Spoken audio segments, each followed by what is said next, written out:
Welcome to Tucker Carlson Today. We spend an awful lot of time beating up on the internet, which is the root of most poison in our society. In fact, it's undermining Western civilization itself. But that doesn't mean there aren't great things on the internet. And so occasionally we like to lift up, speak to, and introduce you to some of the brightest lights online. Charles Haywood would have to be one of those. We just became aware of his publication, The Worthy House, of which he is the maximum leader. He's the founder of a political philosophy called Foundationalism. And we thought it'd be interesting and edifying to learn a lot more about all of this, beginning with the man himself who joins us on set. Charles Haywood, thank you so much for joining us. I'm very pleased to be here. Thank you. So this is one of those, the most interesting conversations we've ever had on this show are with people who, you know, someone smart texts and says, have you read this guy? No. That just happened with you. So I've been very impressed by mostly the book reviews I have read of yours so far. But just set the stage for us. Who are you? Where are you from? How'd you wind up doing this? I am from Indiana, though I'm kind of multicultural in the sense that my mother is Hungarian, was born in Hungary. My father taught Russian history. I'm married to an Australian. I have cousins who grew up in Papua New Guinea. So I have a lot of kind of different inputs. But I grew up in Indiana, which is kind of as generic as you can get. And I love Indiana. But I lived in Chicago for several years because I went to law school, because undergrad at Indiana University, I was originally going to be a doctor. But then I decided I didn't really want to help other people, so I went into history instead, like my dad. But you can't get a job in history unless you're a teacher, right? And I didn't really want to be a history teacher, like my father. So I went to law school at the University of Chicago. And I've been dining out on this for months. When I was a third year at Chicago, John Eastman was a second year, and Liz Cheney was a first year. No way. Yes, but that was before she took all the harpy pills and got to where she is today. But and I knew it was a small school, so I knew everybody. I have no other connection to either of them. But I've been dining out that I'm famous 2 degrees removed or something because I went to law school with famous people. So I practiced as an M&A lawyer for several years, 5 years, 6 years. In Chicago? In Chicago, at a big law firm, doing securities law, M&A. It was the late 1990s. Yes. Everyone was going to be rich forever. The internet was going to change everything, yada, yada, yada. And then it wasn't that I didn't like being a lawyer. I actually kind of enjoyed being a business lawyer, but it didn't make me enough money. So I went back to the University of Chicago to get a business degree, an MBA, and then moved back to Indiana to start a shampoo business. Basically making... That makes sense. Kind of a well-trod path. Yeah, sure. You go to Chicago Law School, start a shampoo business. I didn't plan on the shampoo business. I was agnostic. I just wanted to run a business. I wanted to be an entrepreneur. I wanted to make a lot of money, is the short answer, because I'm a greedy But you were doing this right around the time that the promise of digital wealth was everywhere. Yes. So you're probably the one guy from your business school class who went into making shampoo. My theory was that you want to go into something unsexy. Because there are an awful lot of businesses that make money that are not sexy. And digital is obviously the sexiest, but there's other things, media and so on, that everyone knows about, but nobody knows about, in this case, contract manufacturing of hair care products, primarily hair care, some skincare and so on. So I did that for 15 years, built that into a sizable business, and I sold that in 2020, almost 2 years ago. So you were a manufacturer, you were not a marketer. Correct. So in the contract manufacturing business for hair care, you basically have brands that own the IP for the brand. And so they're marketing shells, as we call them, where they will sell to either directly to retail or to Target or whoever, where there's different channels to market. But the R&D and the manufacturing for new hair care products, and as well as the manufacturing for existing formulas, is done typically by contract manufacturers. So, for example, I did a lot of African-American hair care, of all things. So again, it's not clear how I ended up as the North American king of black hair care, but be that as it may, it's an interesting career path. Shampoo makes sense to me. Scented, gentle soap. Conditioner does not. Did you make conditioner? Yes, shampoo is all pretty much the same. I hate to. Yeah, no, I figured that. Conditioners, where the real differences you get into is styling products. So that's where the real. But what is conditioner? Exactly. Conditioner is a type of. It basically changes the charge on the hair, the electrical charge on the hair, and you can also add things that slick it down or that give it a softer feel, like silicones. I mean, your hair is rich and luxurious. You must. I wash it with soap. Oh, yeah, okay, well, there you go. You have naturally good hair. Other people need help, and so that's why they use conditioner or styling products of one kind. Is it complicated to make it?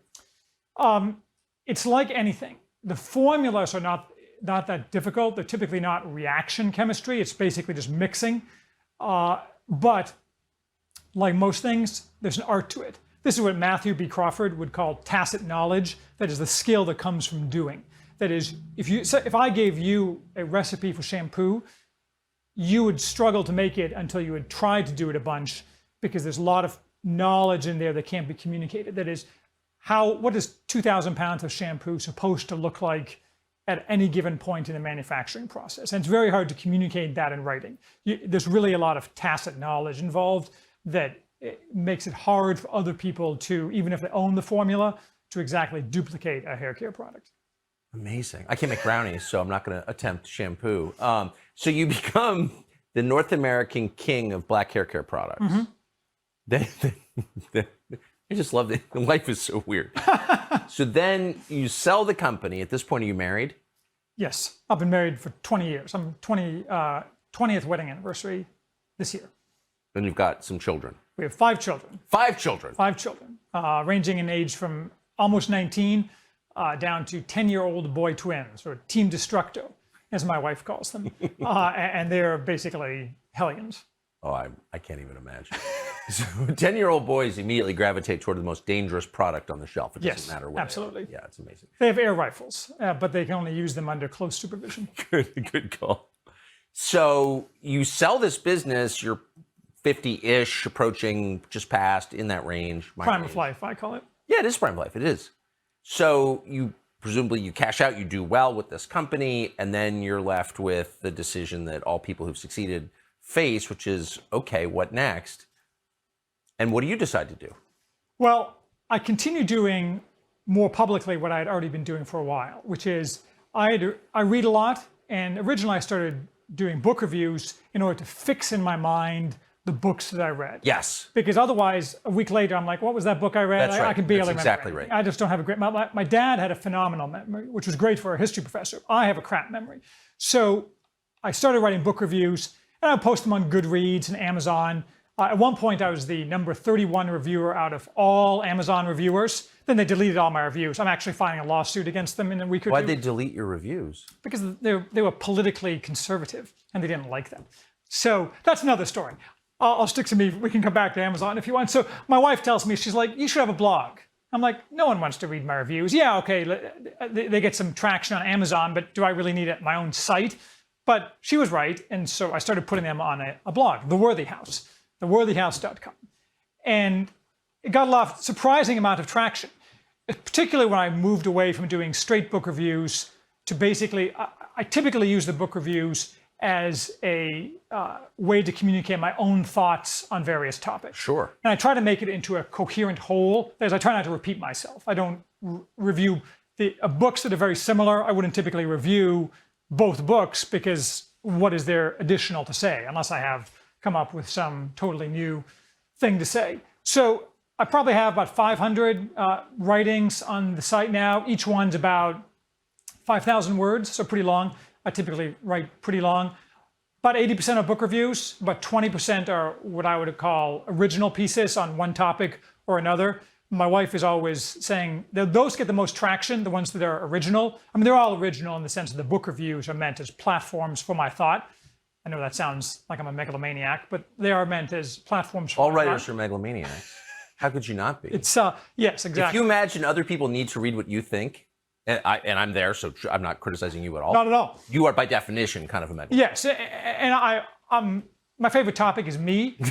So, I mean, I guess that kind of makes me a megalomaniac. I mean, I'd be happy to sit here all day talking about me, so you'll have to cut me off at some point. But I do some original pieces, which tend to get a lot of traction. Like I wrote one on what I call the electoral justice protest of January 6th, and things like that, which get traction. Electoral justice protest. I never do this in public. My theft is all sub rosa, except now. I'm stealing that. Please do. I've been pushing for it to get traction, and that's totally my location. I came up with that. So just okay, well, I'm taking credit for it. Yeah. As I call them, the electoral justice process. You go for it. Please do. Okay, so I've written a million book reviews. I've never formulated my own brand new political philosophy, which is where your book reviews appear to have wound up. It's called foundationalism. Yes. What is it? So foundationalism is what I like to call the politics of future past, which is the subhead of the website. And by that I mean that foundationalism isn't meant to be an ideology. That is, I'm not coming up, I'm not Karl Marx. That I haven't discovered new laws of history that I'm enunciating to people. The idea of foundationalism is a set of principles that will allow a return to human flourishing, but is not nostalgic. That is, one of the things that people on the right fall into very easily is nostalgia. Yes. It used to be so good in 2005 or 1995 or 1925. If only we could go back to that. This is a basic principle of human life, that you can't go back. Yet for some reason, people fall into this all the time. That we need to go back and we need to just wind the clock back, or partially or wholly, to some earlier time. So what I think we should do is we should adopt principles that have been proven through time, wisdom of the past, implemented in a future state. So for example, one of the 12 pillars of foundationalism, which most people think is kind of odd, is space. That is, space and techno-optimism. Space meaning your living space, the place you inhabit? And not like little houses, no living in the forest, no. I mean space as in space exploration of some type or another. That doesn't, obviously Elon Musk's wanting to go to Mars gets a lot of play. And I'm all for Elon Musk going to Mars or sending people to Mars. It doesn't have to be anything in particular, but I think that a binding, unifying goal of that type for a society is extremely valuable. So I think that after we fix a variety of problems in our society, because you can't go forward without reworking a lot of our society, one of the things that we should focus on is space exploration. That doesn't necessarily mean manned space exploration, but it can mean other things. It's creation of a new frontier. That is, a society that doesn't have a frontier tends to calcify, and that's particularly true if it's a wealthy society. Yes. A wealthy society, this is obviously a historical cliche, a wealthy society becomes static, it turns inward, it starts to engage in various forms of bad behavior, and then ultimately that's the end of that society. Self-destructive behavior. Yeah, absolutely. Every society goes through this arc. Right. Various historians have pointed to this. One possibility of getting off that vicious cycle is creating the new frontier of space. And obviously, we're failing miserably at this for a variety of reasons, but I think that's one of the things we need to get back to. So that's one of the 12 pillars of foundationalism. Other pillars are things like a return to naturally dictated sex roles for men and women. Rather than pretending that men and women are the same, men and women should have different roles in society, and that should be universally recognized, and society should be organized around that. Be more specific, if you would. About sex roles? Yeah. Absolutely. So, one of the fundamental problems there are many fundamental problems with our modern society, among them that's dominated by the left. And I talk a lot about the left and the problems with the left. But in the left, it does dictate a lot of the sex role things. But fundamentally, men and women are different. First of all, there's only men and there's only women. And men and women are different. And so men, by their nature, tend to have and should adopt the outward-facing elements of society, whether that's going to space at the extreme end, being the main family provider. Women tend to be inward-facing. The partnership role of women when they're partnership with men is to rule over the family, to rule over the extended family, and to do other things that tend to be more inward-focused, and it's kind of a cliche, but nurturing, for lack of a better term. But isn't that limiting their ambition? Absolutely. One of the basic principles of foundationalism is that, in fact, the basic principle of foundationalism is that autonomic individualism or emancipation of people from unchosen bonds is bad. That is, people shouldn't be allowed to choose whatever it is that they want to in their life. There should be a very high role in society for stigma. That is, you shouldn't do that. We look down on you because you choose a career over family. That society should, in fact, coerce to some degree people to choose the right roles. And by the same token, a man who fails in his responsibilities to provide for his family, to defend his family, that person should be socially shamed. We have kind of been told our whole lives that stigma is somehow bad, that all stigma, the goal of a society should be to remove stigma. And you see this actually in some Supreme Court opinions. Except the stigma of racism. Well, sexism. Sexism more or less doesn't exist in the sense that, like, I mean, I'm as sexist as they come in the sense of, I think men and women are different. And sexism is kind of a meaningless term that's adopting the frame of the left. Racism has an actual historical pedigree. So the idea of stigma cuts both ways. That is, if you don't, we're never going to be a homogenous society. We're a heterogeneous society, and that's the way it's going to be. But, for example, socially, we should stigmatize people who refuse to acknowledge both that people are different and people who place undue emphasis on differences that don't matter, such as skin color, for example. All those things should be stigmatized. But the idea that everybody should be allowed to do whatever he or she wants in life, that is, wake up one morning and divorce your spouse. We should not have no-fault divorce at all, because the wages of no-fault divorce have been the widespread destruction of the family. In some cases, the old system of fault divorce makes sense. That is, if one partner to the marriage is completely failing at the marriage, you can bring a civil proceeding to dissolve the marriage. But one thing that individualism is the heart of no-fault divorce. I wake up this morning, I don't like my spouse, I'm going to get rid of my spouse. Things like that simply shouldn't be allowed in a well-run society. So divorce law, and not just changes in the law, but changes in attitudes, the death of social sanctions, have destroyed the family. But why should, when we've got the federal government and huge employers like Google, why should we care about the family? Well, for a couple things. The federal government shouldn't have anything to say about the family. The federal government, as we all know, is grossly intrusive. And employers like Google are pernicious. I mean, this is another pillar of foundationalism, which is the subordination of economics to politics.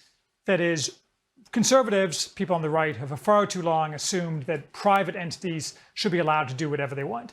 Not only should they be not allowed to do whatever they want, the government should place very strict limits upon entities because their concentrations of power allow them to dictate socially. So, for example, I would simply not allow any corporation or business entity to have more than 5% of its given market narrowly defined.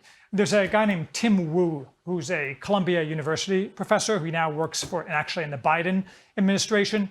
And he wrote a book called The Curse of Bigness, which is excellent. Basically, how it's up until very recently, all Americans, or all correct-thinking Americans across the political spectrum, thought that concentrations of economic power were extremely corrosive to society, simply because it allowed entities to dictate things to the larger society that should be dictated by that society itself. So, as you say, Google, I mean, leaving aside the fact that Google censors conservatives and so on and so forth, Google simply shouldn't be allowed to be as big as it is. It should be broken up by force. But, I mean, I guess my argument would be free market, free market, free market, free market. Ronald Reagan. Right, I have no use for, I mean, that's zombie Reaganism. I have no use whatsoever for the, I mean, but free market, Ronald Reagan. I'm sorry, you may not be listening, Charles.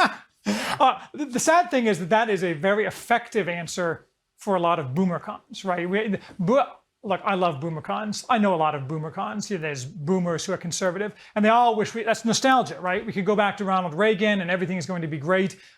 That's not going to work out. The free market, it needs to be limited, and it needs to be limited by the government. And of course, you hear me say that, and you're like, well, our current government is terrible. How could I give our current government more power than it has now to cause more troubles for us? I mean, that's because we have a terrible government. You have to replace the government with a superior government at some point in time. And what that would look like could range from new elections, though I don't have a lot of faith in those, to a complete reworking of the government to be a new system. But once you have a government that is very, as I like to say, government should have very limited ends and unlimited means to achieve those ends. So the current government is vastly too intrusive across a wide variety of things. It needs to be stripped down, but one of its powers should be to break up concentrations of economic power because those are pernicious for society. So this was a kind of widely, as you noted, widely understood principle that all concentrations of power, including economic power, maybe particularly economic power, are ultimately dangerous to human flourishing and limit your freedom.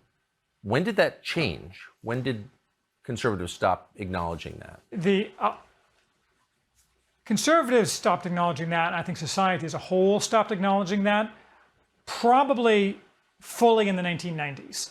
I think it was a long process. I mean, the apogee of this belief was really the progressive era. And I have very little use for the progressive era and for Woodrow Wilson and so on. I have very little interest in technocratic government. But this particular question, I think, reached its apogee in the early 20th century. And probably it was a combination of changes in technology, the Cold War as well. I think the Cold War, the Cold War encouraged the idea that, would kind of, it's related to, but not exactly the same thing as what's good for General Motors is good for America. What's good for Raytheon. Yes, exactly. Well, we'll see whether Raytheon will be getting some additional business here. But I think it reached its apogee in the 1990s. The 1990s were the real decade of greed. That is, you hear the 1980s were the decade of greed, but the 1980s were the last decade of unalloyed optimism. The only reason we were told that the decade of greed was because Reagan was president and the left hated Ronald Reagan, and therefore tries to tar him with the idea that that was the decade of greed. But the real decade of greed was the 1990s. And I think that's when you really saw the complete abandonment of the idea that economic concentrations of power were bad for society and a switch to really something that's 180 degrees opposite. Also tied to that is that gradually, and we see the fruits of this today, large entities became more and more handmaids to the left. And so that, of course, is a vicious circle. The left becomes supporters of large businesses because those large businesses scratch their back. You scratch my back, I'll scratch yours. So that's where we are today with, Google is the biggest example, but there's many examples in different areas. And then, of course, you have the outsourcing thing as well, which began in the 1990s. So the big companies began to, sorry, this keeps coming out. Okay, fine. The big companies started, we saw globalization. And so we saw outsourcing of things that were low margin to China, or high skill in many cases to China. And then the remaining companies that did business here got bigger and bigger. So you have Apple, which outsources 90% of the actual work to China, yet is a very large corporation in terms of its economic power and the money that flows through it. So for example, I like cider, apple cider. I aspire to make apple cider myself. Apple juice, apple cider. And I read the other day that more than 90% of the apple juice sold in America is imported from China. In 1990, it was like 40%, and it's gone up over time. And so what you get concentrations of economic power in areas that allow the businesses or the corporate entities to influence society, like Google, and the economic power to make apple juice is outsourced to China, and those jobs are lost, and those people become gig workers. And so you get this vicious cycle where corporate entities get more and more power, and the average person gets screwed. I mean, this is not news. It's nothing new. You wonder, and I spend my whole life complaining about the left, and I hope to do something. Right. Okay. So I'm more interested in how people ought to live, which is my second question, but I just can't resist asking you, what do you think the goal is? What's the end game? So you atomize society down to the individual, which is what they've done pretty systematically, destroy the family, destroy religious institutions, destroy any voluntary institutions, really. And then you're left with what? A couple big multinationals, the government, and individuals. Like, where do they want this to go? Well, I think that there's no particular plan in where the corporate entities or the people with money want this to go. Everybody, I mean, they want money, obviously. To me, the left, the project of the left, boils down to two things, and neither of them is really related to money. One I've already mentioned, which is the emancipation of everybody from unchosen bonds, atomization, as you say, fundamentally. And the other is forced egalitarianism. That is a kind of leveling of people, that everybody has to be equal in all ways. Those are really the core things, the core elements of the left project. since, say, the 1700s, or even the late 1600s, but say 1750, beginning politically with the French Revolution. Yes. But there's no really plan, right? The plan is that this will introduce utopia. That is, this will introduce total human freedom and egalitarianism, will be a self-executing kind of utopia. The left project is fundamentally a utopian vision. Do you think they sincerely believe, because the track record, of course, is the opposite. Every utopian experiment along these lines has devolved into like the worst human misery. Do they actually think this is going to work this time? Yes, they always. I mean, the best example, which is a subset of this, of course, is Marxism or communism. That is, we're going to have the new man, and we're all going to be spending 1 hour a day working, and the rest of the time being Aristotle and things like that. That obviously didn't work out. But if at first it doesn't succeed, try again. So the answer is yes. And the reason that they believe this is because it gives meaning to your life to believe this. That is, if you're an somewhat atomized person already, you've already emancipated yourself from unchosen bonds. You're kind of adrift. You're not married. You don't have any other close bonds. You have a chosen family, which means a family that's no family at all. You're looking for meaning in your life. And this has always been the disadvantage of the right relative to the left. That is, the left gets meaning from politics, whereas people on the right get meaning from normal life, on average. With some, I mean, we all know people on the right who do nothing but politics. But I don't like them. Right, it's a bad way to live. But the left is always much more interested in politics, which is why they politicize everything. And yes, to answer your question, they really believe these things. I mean, there's a spectrum. I mean, some people believe a lesser version of it in the sense that things will be much better, but they may never be perfect.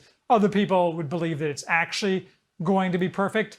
Other people may have a more inchoate view of it. That is, they viscerally feel that it's going to be great, but they couldn't tell you exactly why. But as long as we keep going on this path, the permanent revolution, knocking down the barriers to people's behavior, then it's going to get better and better. And someday it'll reach, Teilhard de Chardin's omega point, and we'll all collapse into this ball of wonderfulness. Maybe it's inchoate, and they wouldn't say that. They don't think we're going to collapse in a ball of wonderfulness, but they think everything will be so much more awesome than today. Something good will happen. Yes. So in the face of that, and that, I mean, they're dominant, as you said. Let's say you're 29 right now. And young people really kind of are shafted, and they know that they are. Absolutely. So a lot of them, not a lot, some percentage are so shocked by that realization that they're willing to open their minds and rethink new ways to live. How should people live in America right now? Yes, that's a great question. It's actually, I pretty frequently get questions or inquiries from young people asking me variations on this question. Me too. How should I live now? Well, the first thing I would say is, and I've touched on this already, is don't be nostalgic. That is, you have to understand that the future is going to be different than the past, and there's no future in which it's going to be like it was, even in living memory. But beyond that, the key thing, I think, is to develop useful, resilient skills as a young person in particular, for both men and women, though they may be different between men and women. By useful skills, that's going to depend... Like playing video games or finding free porn sites? No. Not a useful skill. Okay. Great examples of not useful skills, but other examples of not useful skills are being a lawyer. That is, I can confidently predict that in the future, in I think the relatively near future, the demand for lawyers will be much lower than it is now. People have been predicting this for years now, and every year I get excited at the thought. Make me feel good and tell me that's going to happen very soon. Very soon. Before 2030. Wonderful. Okay, I guarantee it. And you can come ask me New Year's Eve 2031. I'll take an upside wherever I find it. Okay. So, but what you shouldn't do is you shouldn't get a professional managerial elite job. So my children are about to start going to college. We would never let them go to like an Ivy League school. We would never let them say, I want to get a job that will lead me on a track where I get to work for an NGO or as a lawyer or for one of these But how about consultant? No, terrible idea. Terrible idea. That's my favorite. By the way, we're roughly the same age. Yeah. But do you know what a consultant? I've never learned. What is a consultant? Well, the only reason I know is because I've been exposed to them in a variety of contexts. And in their natural habitat? Right, which in their natural habitat is not pretty. They hang upside down in sacks like spiders. And so, I've always said, like, management consultant, like, if I, as a businessman, if someone had come to me and said, I want to hire a management consultant, I would immediately fire that person because I hire you to do the management, and why do you need a consultant? I mean, this seems obvious to me, yet it's an enormous industry. But that's even better example than lawyer. Like some lawyers actually do useful stuff, and some of it only because the government mandates it, sometimes because lawyers are useful. Yeah. But management consultants, I'm pretty sure, do literally nothing that's useful. Unless you're a technical consultant, like computer systems or something. Right. But that's different from management consultant. Like if you work for McKinsey in management consulting, you should be like sent to like pick sugar beets in Saskatchewan. Yes. No, I'm with Fidel Castro on that. Go cut some sugar cane. Sugar beets, but same difference. But the young people should not be pursuing a professional managerial elite track. They should instead be focusing on learning useful skills, and both for career and otherwise, that will be resilient. And that's going to differ for each person. I mean, some people will want to do metalworking or something that working with your hands. I think working with your hands is actually an excellent thing that people should do, but some people don't want to do that. Even working with computers, for example, can be a useful skill. Like, I'm not one of these people who think that computers are all going to go away and we're all going to be living in some Bronze Age future where we warm our hands over burning trash from the remnants of our civilization. I mean, I think we're probably likely to have a lot of chaos in our civilization, but computer skills are actually fairly useful. Obviously, they have to be properly channeled and not pernicious. Online porn should be banned. Google should be banned, or at least elements of Google should be banned. But young people should be developing useful skills. And again, this is not news, but they should be staying out of the digital realm as much as possible and making actual human connections. I mean, I'm hardly the first person to preach this, but I tell my children this all the time. If you are online and the only people you know are online, that's just no way to live. And that's why you see all these terrible statistics about young people. I read the other day that I think it's a quarter of young men under 30 have no close friends at all. I mean, they may have some people they know at work, but they go home and they don't have any friends at all. And maybe they talk to some people online, but that's not the same thing as having friends. So I think people need useful skills that will give them some degree of resilience, simply because I think we're entering a time in our society, in our civilization, where there'll be a lot of turmoil, and professional managerial elite type jobs will not help you provide for your family, will not be useful skills in the future to the same degree they are now. And getting some useful skills is the best way to prepare yourself for the future, and the best way to ground yourself mentally. That is, if you know how to do something, again, back to Matthew B. Crawford, the philosopher, with your hands, that gives you a connection to the real that's extremely important, simply for your own mental stability. I mean, you may have no friends, but if you're living in the real world, you at least still have some connection to reality. And couldn't agree more. And so that's what I would say to young people. Tell us, just to put a finer point on it, what you would recommend your children do, since you're facing this moment in their development where you're going to have to guide them. And then what do you do to maintain a connection to the real, as you said? I'd give the same advice to my children, but I have older children, 18 and 17, boy, girl, and then girl, boy, boy, who are younger, 10 and 11.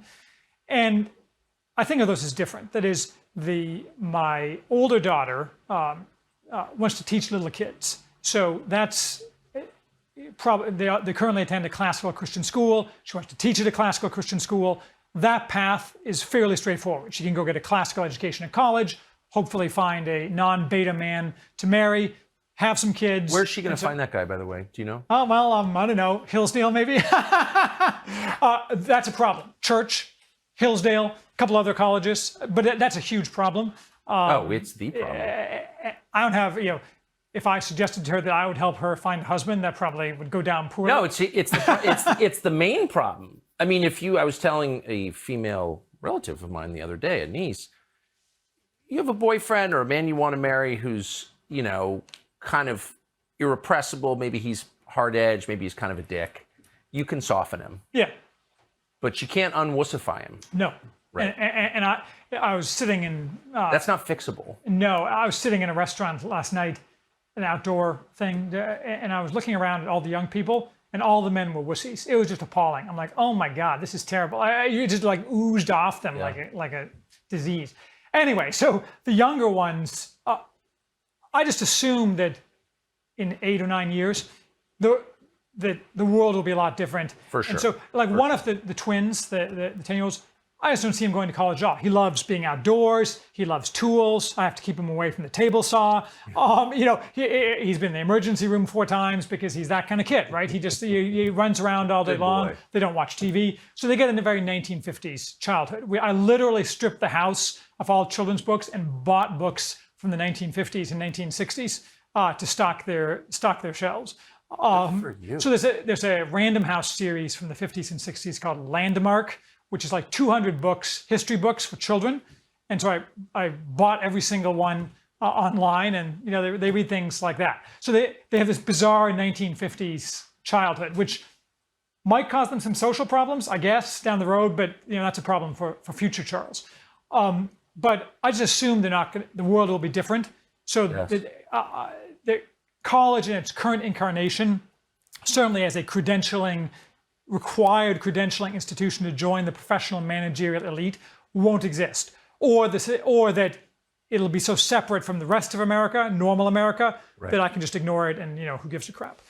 I'll worry about that when I get to it. What about your son, your oldest son, 17-year-old son? So that's boys can get very hurt in college. I think it's a little bit tougher with boys at that age. Yeah, absolutely. What would your advice be? Well, I think my advice to him would be to not let yourself be corrupted by the culture. I mean, that's the biggest single problem. That seems like it's not likely to be a problem at this point. I mean, my children have mostly due to my wife's good management rather than my good management, turned out to be outstanding and upright citizens who are properly on the right wing. So I think he's doing fine, but avoid being corrupted by the culture, as well as learn useful skills. In his case, he's technology oriented, which is weird because we never let him have a computer as a kid, and all of a sudden he's a computer genius. So I think he's like the movie War Games, right? I think he's starting global thermonuclear war. Let's hope not. That's what I'd advise for him. But you know how it is. As a parent, you can only do so much. You have to go at some point. Again, I mean, is your wife fully on board with this? Oh yes, my wife and I, we joke that we're the same person. I mean, she's the nice version. I'm kind of a jerk. Yeah. I have a very low agreeableness score on that Jordan Peterson personality test, which, by the way, is not I'm disagreeable. It means I have low conformance with social norms. Oh, yeah. So how are you in TSA lines? Well, it's funny. I was flying to DC the other day, and I hadn't flown through DC in a long time. And I was irritated because apparently when you fly to DC, to capital city, like the Hunger Games, you have special security screening because they search your bags and because important people live there. Yes, you need to protect them. I was mortally offended. I was like, there's no reason why the Washington D.C. should have all these special precautions for an average airline flight. So to me that was very emblematic of many of the things that are wrong with our society now. That people just flying, in this case into Dulles, so not anywhere near actual DC, are required to go through all these humiliating security theater steps to protect the people in DC who frankly don't matter. I mean, the chosen elect. What do you mean? Yeah, members of the Aaronic priesthood, please, whatever it takes to protect them. Well, yeah. So normally I try to be very polite, and I didn't cause a scene. But when I was handing my bags back after them being searched, I sighed and did not say thank you, which for me is pretty. I mean, I can get very aggressive if I'm directly affronted. But you sound like my wife. That's normally I try to say thank you to people, but in this case, not. That's like the WASP version of a punch in the face. And I didn't say thank you. And that taught them a lesson. They're off the Christmas card list. I'm sorry. I do send Christmas cards. By the way, I'd like to say another failure of modern society is this failure to send Christmas cards. We send Christmas cards, or my wife does, though I help address them, every year without fail. But we get fewer and fewer Christmas cards every year. Now, maybe it's because people hate us more and more, but probably not. I mean, I think it's I have cousins in England, and one of my cousin's wife sent around a message saying, instead of Christmas cards this year, we're going to make a donation to UNICEF. I'm like, what the hell does this have to do with anything? Not in my name. Right. But what does UNICEF have to do with Christmas cards? Send the damn Christmas card. That's what it's there for. It's a social connection, right? But instead, we're going to have an online donation to UNICEF. I mean, what the hell? Anyway, so that's what I advise for the children. So I can switch to the second topic, which is what I do. Yeah, I'm interested in that. So you, as a writer, I know firsthand, you live in your head. So you seem to acknowledge the need to get out of your head and establish, and I love the way you described it, some connection to the real world. Yeah. What do you do on a regular basis to maintain that? Once upon a time, I used to do a lot of woodworking. And in fact, I briefly, before I ran the shampoo business, ran a cabinetry business because I was looking for a business to buy, and that put money on the table. Because I quit my law firm job with no money and no savings, and my wife was pregnant with our second child. It just seems very insane in retrospect. And so I needed money, so I started a cabinetry business. So I did a lot of woodworking. And woodworking is a good thing to connect you to the real. But turning what you like into a business makes you hate it. Like for years, I just hated woodworking because I'd run it as a business. So what I like to do, I do a little bit of metalworking, and I aspire to do more, but what I really do now is I play gentleman farmer.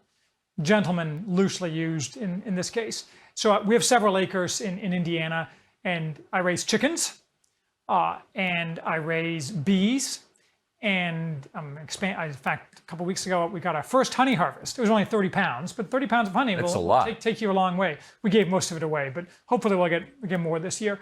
And I'm going to put several acres, probably 2 acres, so a couple acres, under cultivation. So basically farming. I mean, small scale farming and not commercial farming, though presumably much of it will end up being given away. But even more than the manual crafts like woodworking and metalworking, farming and animal husbandry connects you to the real. Because what's beekeeping like?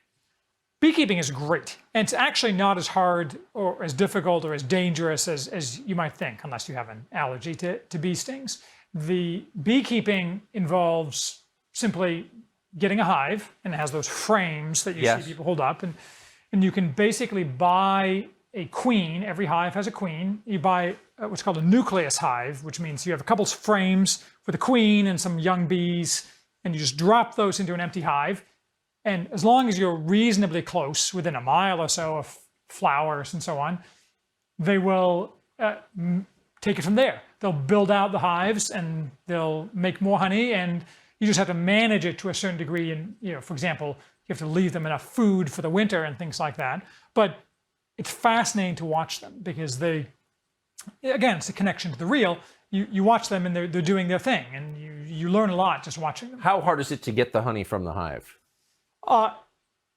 It's not as hard as you'd think, though it does require some equipment.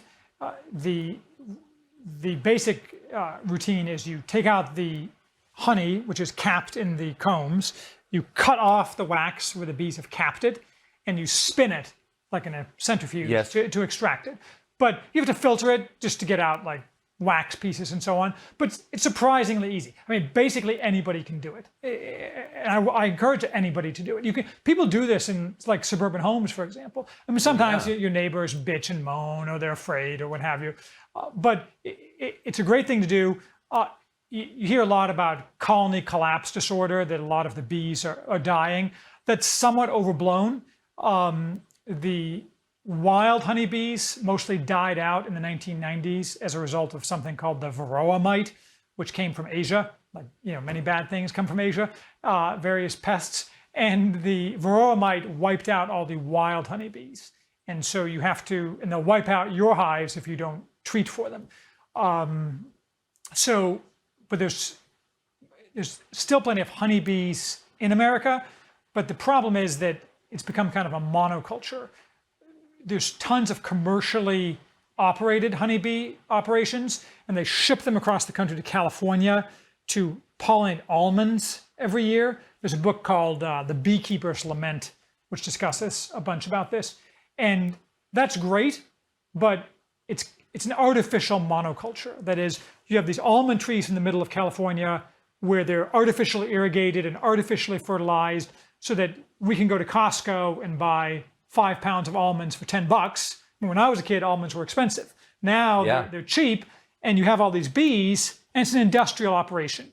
That's not, it's okay, I guess, but it's a good example of the kind of soulless, industrialized agriculture that so much agriculture is nowadays. Same thing with like corn and soybeans. A huge percentage of American agriculture, field agriculture, goes to corn and soybeans so that we can have high fructose corn syrup and make ourselves fat and do all these stupid things.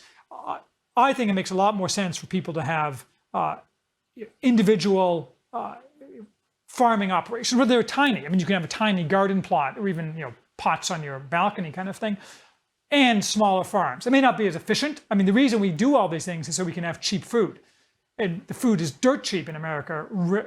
Obviously, inflation has made it a lot more expensive recently, so that's not good. But generally speaking, we adopt these industrial farming practices to achieve, which are tremendously destructive and bad in many ways for the animals, factory farming, things like that. Factory farming is kind of an abomination, so that people can have half-pound burgers and stuff their faces. It's really not a good way to live. So I think me doing a little bit of small-scale farming is in some ways getting back to the way that people should be living, simply because it, again, connects you to the real, but also it provides an example to other people of one way that you can live that's a lot different than the way people live nowadays. Could you grow enough to sustain your family? Probably not, because the biggest issue is calories. You can grow small-scale meat pretty easily, goats, sheep, even cattle, on relatively small amounts of land, and I have enough land for that. Though that's going from chickens to cattle is a whole other level of commitment. But growing grains on a small scale is actually quite difficult.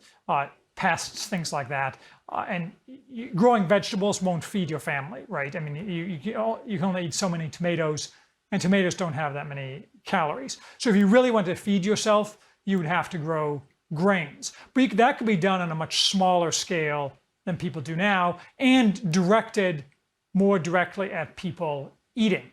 That is, right now, soybeans, I mean, nobody eats soybeans except for edamame at sushi restaurants. Yeah. It all goes into various forms of processed industrial agriculture or seed oils, or these things that are really fundamentally not that good for us and may be very bad for us. Right. So if people grew on a smaller scale, or farmers locally grew on a smaller scale, say 10 acres of wheat, you could imagine that that would be a effective way to feed small amounts of people. People reject out of hand the idea that we can have anything but massive industrial agriculture.